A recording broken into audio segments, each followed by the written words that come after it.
and Shadow cooking food today. This is for a fast meal when you don't have a lot of time. I like to cook a bunch of her food fresh and then substitute a little kibble in. The way I feel about it is if humans were to have some sort of tortilla chip that had all of our nutrients and minerals and fats and carbohydrates and protein, everything in it, would you want to eat a tortilla chip for every meal, all the time, every day? My training is in macrobiotics, and we talk about having different cooking styles and different cutting styles and different textures, different colors. It's what makes us more well-rounded as far as health and well-being is concerned. So for me that translates obviously into dog food. So I give her some kibble and then whatever she doesn't kind of eat right off the bat, if she's really hungry, she'll nibble on the kibble while I'm warming up her food. I put that very liquidy, almost soupy on top of the kibble, and I lift it up because it's warm, and I set it to the side and I kind of let it cool down and soak into the kibble. So today is about one of those meals that I keep on hand in the freezer, in the fridge, that's very fast. If you don't have a lot of time and you're running low, you can pick these ingredients up and like 10 minutes later you've got a week's worth of food. Now when I first started, I was doing the same food for like 6 or 7 days, and then I would be cooking something new when I was getting low, and then I'd refill those containers and put them into the freezer in the fridge, and then she'd get a new food for the next week. But I've decided, not decided, but I've kind of worked it out where if I've got time, it's the weekend, I'm going to cook 3 or 4 different styles of food for her, as long as there's enough freezer and fridge space that it's not going to go bad. So she has more variety. I can do Monday beef and Tuesday pork and Thursday chicken. You know, I can kind of mix it up a little bit. So anyways, let me tell you what you need for today's meal. Beef. This is about 2 1/4 pounds of grass-fed ground beef. It was on sale. I don't always get her grass-fed, although that's what I would prefer. It has a better nutritional content, but this was on sale at Sprouts. So I got it for a rockin' price. It was probably less expensive than the regular ground beef. So I think about 2 1/4 pounds. We're going to see how it goes. We'll definitely do 6 days, but possibly we can get 7 out of it. So with every meal, I like to do 1 meat and 1 leafy green. Today I'm going to do kale. She loves beef with kale. 1 carb of some sort. I tend not to give her too many grains. Grains aggravate my immune system. I've known dogs in the past that have gotten a lot of grain, and over time it created some situations in their body. So I think in general they can handle it once in a while, but I like to kind of be more, you know, yams or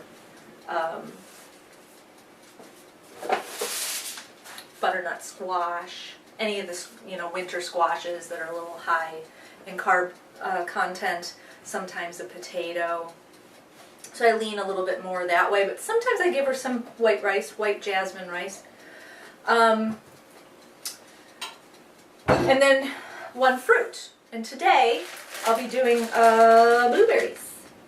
I think blueberries pair very well, and Shadow licks her plate clean, so I think she agrees with me that beef and blueberries, kale, and yams is a super combination, and like I said earlier, very fast to cook. So the first thing you'll need is a peeler, and I've already pre-peeled my yam. So I'm going to cook the yam separately from the beef because the yam I'm going to boil You could also do it in the oven if you prefer, but for me the oven makes everything kind of hard and dry, and I want to make this more open and soft. So I'm choosing to do it that way. If you're making a lot of soupy things and you feel like it'd be better in the oven, or it's easier for you for some reason, go ahead, fine, do it that way. So simple, just cook your beef in a pan.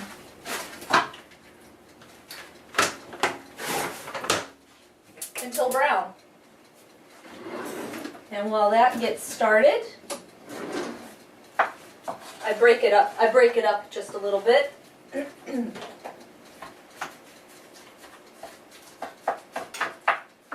While that gets started, I'm going to cut up my yam. So I'm just going to put a water, not to cover, because I'll probably keep the cooking liquid, so maybe to the halfway point. So I'm going to go ahead and get my little containers. These are these are by Rubbermaid. It says 2.9 cups. And I kind of fill it to here. Well, you'll see in a minute. I'll kind of fill it to here. And what this is it's 2 days worth. So, well, at least for my dog, it's 2 days worth. If you have a really big dog or a really little dog, it might vary for you. But Shadow is not a morning eater.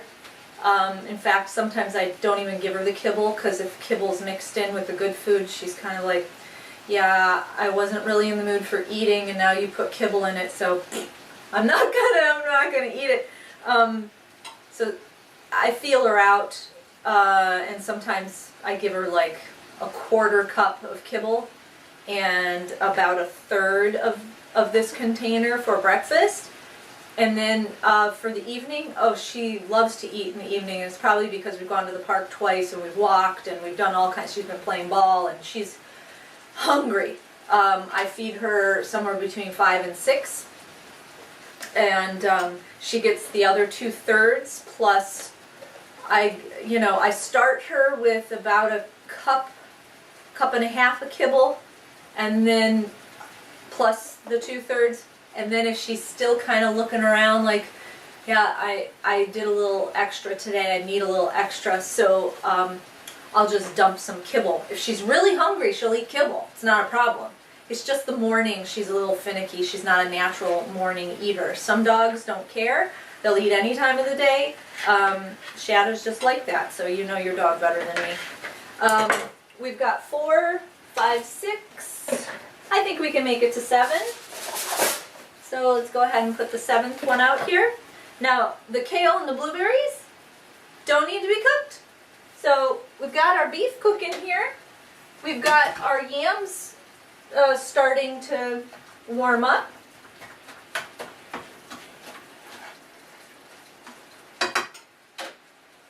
This part's easy. Just take your kale and take the green part off. And then I just break it by hand, don't even fuss with a knife. And, you can tell what your dog likes. And the reason I give her kale over spinach is because kale in general is hardier and I think a little bit more nutrient dense. Plus, spinach is high in oxalic acid. I'm really not wanting to encourage any bone loss or mineral loss in her system. So I'm generous with the kale because she likes it. And I'm just starting to fill these, and I can steal from one to another if I need to. And I just make them bite-sized pieces. Now remember, when you cook spinach or kale or any green, it becomes smaller. So this looks like a lot, especially if you're not a salad or green eater. You're like, oh my God, that's a lot of greens. But remember, this is 2 meals, and you warm up her meal in the morning or the evening before you pour it on to the kibble. So this is going to, really go down in size.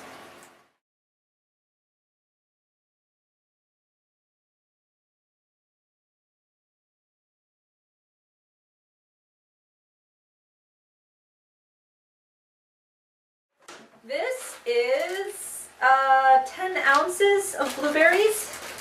I may not use this whole bag, we'll see.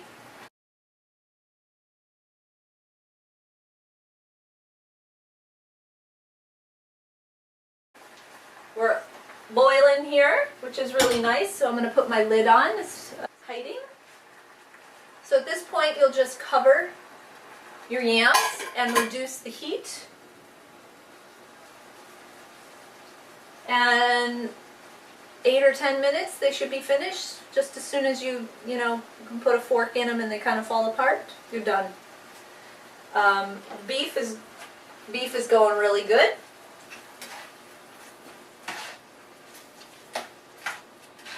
So even though I'm going to reheat this beef, I want to make sure all the pink is gone because it's going to be in the fridge or the freezer, and I don't want any bacterial problems, so I'm just going to go ahead and make all the pink gone, okay? Okay, yams are done. Beef is done and cooled enough to go in plastic. So just fill.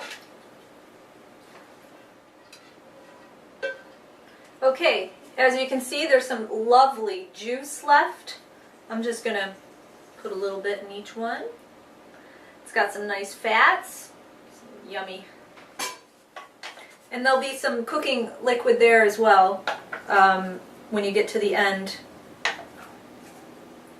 You can always add that. This is a little on the hot side, so I don't mind adding it, only because it's on top of everything that's cool. I wouldn't generally put anything hot into plastic because the bisphenol A in the plastic will then leach out into the food much more readily than at room temp. The wonderful thing about these is that it's also human food, so you could eat it. So if your dog doesn't particularly care for it, saute it up with some eggs or put it in some fried rice or have it in a salad. I just stick to meat, greens, one type of vegetable, a special carb, whatever special is, just a carb, and one fruit. And that should fill in the gap for being tasty and full of fat and different textures and nutrition in addition to your kibble. Now, some people go 100% food. A lot of vets say that's not the right way to go. You do what makes you happy, what you feel is right for your dog, but always listen and watch and see how your dog is responding, and just give them variety and let them be happy, but also be a good parent figure, and give them the best nutrition you can. So, thank you for watching. I hope it's delicious. I hope it goes well in your kitchen.